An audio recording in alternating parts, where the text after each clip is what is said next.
Hi, I'm Marc Prensky. I'm going to talk to you for the next few minutes about some ideas and perspectives on education and the future of work that may be different from yours. If you're interested, I hope you will contact me at the address shown here. Let me begin talking about education. Education was the incredibly fruitful journey for people in the 20th century. It worked around the world for many, many people, including probably all of us, and it was something that people wanted to continue and pass on to their children. But I think its time is now over. And I think that empowerment is going to be the fruitful journey of the 21st century, coming through real world accomplishment with positive impact on the world. Now, already today, in many places, and soon coming to all places in the world, our young people have enormous new capabilities that starts at very, very early ages, as most parents realize. For these kids, half of life is already in the cloud, and the cloud is a new and fruitful place for them to use and develop their imagination and apply it. We're fast becoming symbiotic human hybrids.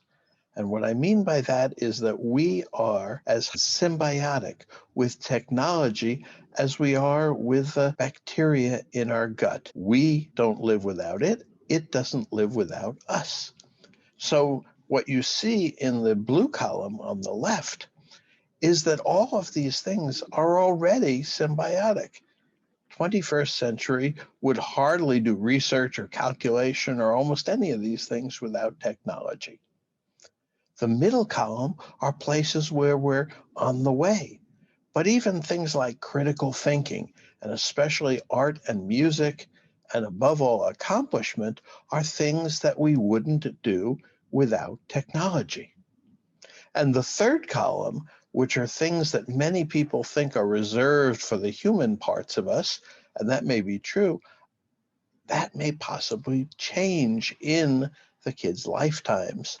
Because something like loving, for example, can be done across the world via technology extremely effectively, as anybody who's ever had a long distance relationship knows. And all of these will be affected by our symbiotic relationship with technology. Now, despite all that, our kids' capabilities are mostly ignored. And we treat kids very much like we treated women in the last centuries, where we ignored, in many instances, their opinions about everything. So half of the world was ignored. Now, if you turn that 90 degrees, the half of the world that's under 25 tends to be really ignored. But beliefs are changing. And that's what's interesting. They're changing generationally. And this is a list I put together with a cultural anthropologist in so many areas. And you can look at all of these and think about whether the young people you know have different attitudes than you do. What I think is emerging is a generational beliefs divide. And that's a really important thing that didn't exist in the past, even though every generation was a little bit different than their parents. This is much bigger. And here are some examples. And you can read the things on the left in blue. That's what adults from the 20th century think to a large extent. If you look at the yellow on the right, that's what kids in the 21st century think to a very large extent. You can take a screenshot if you want to consider this further. I think that this new beliefs divide is more important than the digital divide that so many people talk about, because the digital divide goes away if you give everybody technology, but the beliefs divide is more difficult to overcome. Yet it's really, really important because belief change is what creates a different future. I have put together a book that's free online of some beliefs that I think are appropriate for kids in the 21st century. Here are some of the pages. I have a unique set of dreams, passions, strengths, and capabilities that no other human has. Unique. I can understand my uniqueness and apply it to bettering my world in my own way.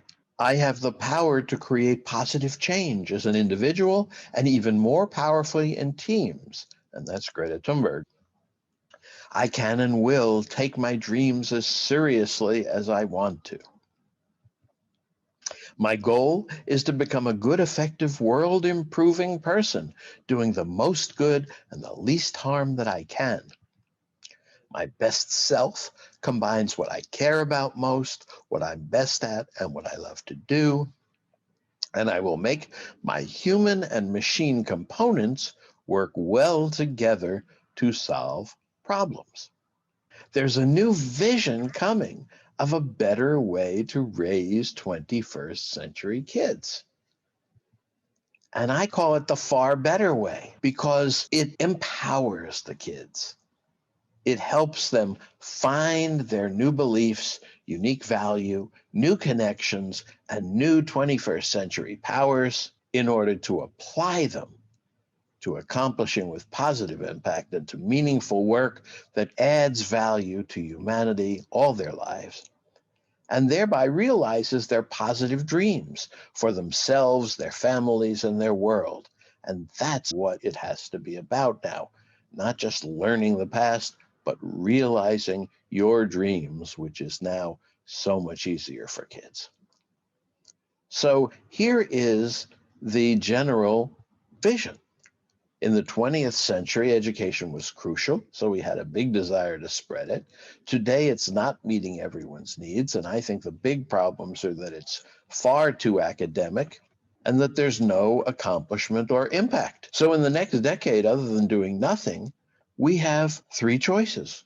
We can reform it, enhance it, or offer an alternative. Reforming it is what everybody is trying to do around the world with lots of energy and lots of goodwill and lots of money in many cases. People are talking about the future of learning. They're talking about the education of the future. But there are too many barriers. People still want it for their kids. Adults believe in its power to help. We all know what it is. Don't experiment. Doesn't care. We have huge infrastructure, PISA, self-protective, no consensus, and the change pressure is only for icing, incremental changes. So the goal is no longer universal education, it's universal empowerment. How do we do that? Well, we start with the kids. There's lots of talk about child-centered education, but it isn't really. It's really how can we give them our curriculum in the best way? We start with a kid, with each person, what dreams they have, what problems they care about.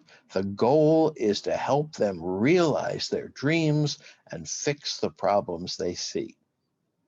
The process is real-world projects and accomplishments over and over and over again, starting at the very beginning, supported by people and teams and empowering beliefs, self-understanding, and what I call diamond skills, and the symbiosis with technology. What are diamond skills? Diamond skills are the transferable capabilities that people have developed over millennia. There are really only two kinds of skills, task-specific skills and what I call diamond skills. And I put them into four categories: effective thinking, effective action, effective relationships, and effective accomplishment. Nobody will have all these skills. All of them take a lifetime to fully develop. Everybody will have a unique combination. And that's what makes people unique. And that's why teams need groups of people in order to function effectively. All education does, as I said, is keeps adding more icing, incremental changes to the old stale cake. But there is some change within the education system. If you look around, you'll find teachers and administrators who are going from what was important in the 20th century to what will be important in the 21st century. So we have a better way. We call it empowerment hubs. That may not be the final name, but it's very different from academic schools. All of these things, academic schools are a 20th century vision They're mostly classes. They focus on academic work and learning progress and individual work and technology as a tool, mastery certification. They may potentially empower somebody, but that's not what we need. We need the 21st century vision. Focus on accomplishment and impact. 80% projects. Measure the impact. Focus on the teams.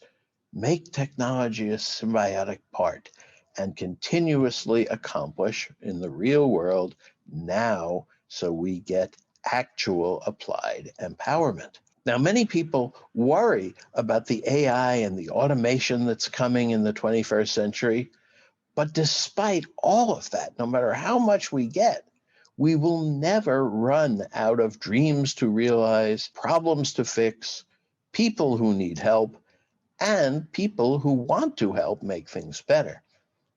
The problem is that education doesn't address any of these, but empowerment addresses all of them.